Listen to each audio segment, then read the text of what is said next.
ഈ main door വരുമ്പോഴത്തേക്കും പലരും സ്റ്റക്ക് ആവുന്ന സ്ഥലം ഇതാണ്, സൈസ് എടുക്കുമ്പോഴത്തേക്കും. അപ്പൊ അവിടെയാണ് ബേസിക് ആയിട്ട് WPC യെ കുറിച്ച് ഞാൻ പറയേണ്ട കാര്യമില്ല. WPC FRP ഒറ്റ വാക്കിൽ അവസാനിപ്പിക്കാം. ചെതൽ പിടിക്കുമോ? പിടിക്കത്തില്ല. വെള്ളം അബ്സോർവ് ചെയ്യുമോ? അബ്സർവ് ചെയ്തില്ല. വാട്ടർ നമ്മുടെ ഫയറിന്റെ കേസിലോ റിട്ടാർഡന്റ് ആണ്.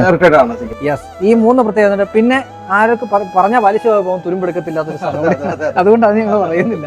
ഓക്കെ, ഇതിന്റെ ലോക്സ് ആൻഡ് ഹാൻഡിൽസ് ഒക്കെ എങ്ങനെയാണ്? നമുക്ക് എന്ത് ചെയ്യാൻ പറ്റും? നമ്മളിപ്പോ ഡിജിറ്റൽ ലോക്കുകൾ നമുക്ക് ഫിറ്റ് ചെയ്യാൻ പറ്റും. അതായത് പിന്നെ നമുക്ക് സിലിണ്ടർ ലോക്കുകൾ ഫിറ്റ് ചെയ്യാൻ പറ്റും. ഏത് ലോക്ക് വേണേ നമുക്ക് എന്ത് ചെയ്യാൻ പറ്റും, ഇതിനകത്ത് അപ്ലൈ ചെയ്യാൻ പറ്റുന്ന വരുന്നത്. ഓക്കെ, പിന്നെ നമുക്ക് സർവീസ് വന്നത് എന്ത് ചെയ്യാൻ പറ്റും, ലോക്ക് മാറ്റിയിട്ട് പുതിയ ലോക്ക് നമുക്ക് കൊടുക്കാൻ സാധിക്കും. ഞാൻ ലോക്ക് മാർക്കിൽ കിട്ടുകയെന്ന് വിചാരിക്കാം, ആ ലോക്കിൽ നമ്മുടെ പുതിയ ലോക്കിന് അനുയോജ്യമായിട്ട് നമുക്ക് ചെയ്യാൻ പറ്റും, അവിടെ കസ്റ്റം ചെയ്യാൻ സാധിക്കും അല്ലേ? ഫീച്ചർ സർവീസ് ആയിട്ട് ബന്ധപ്പെട്ട് ഭാവിയിൽ പ്രശ്നം വന്നാൽ പോലും അവിടെ നമുക്ക് ലോക്ക് ചെയ്യാൻ പറ്റും, പുതിയ ലോക്ക് കയറ്റി കൊടുക്കാൻ പറ്റുന്നതാണ്. യെസ്, ഇവിടെ ഒരു പ്രത്യേകത, അടയുമ്പോഴത്തേക്കുള്ള സൗണ്ട് ശ്രദ്ധിച്ചോ. നമ്മുടെ തടി ഡോറുകൾ കൊണ്ട് അടയുന്നത് പോലെ ഈസി ആയിട്ട് അടയും. പിന്നെ സാഗ് ആവത്തില്ല, വള്ളച്ചു പോകത്തില്ല, കുത്തൽ വീഴത്തില്ല. അതൊക്കെ നിങ്ങൾക്ക് അറിയുന്ന കാര്യമാണ് എടുത്ത് പറയുന്നത്.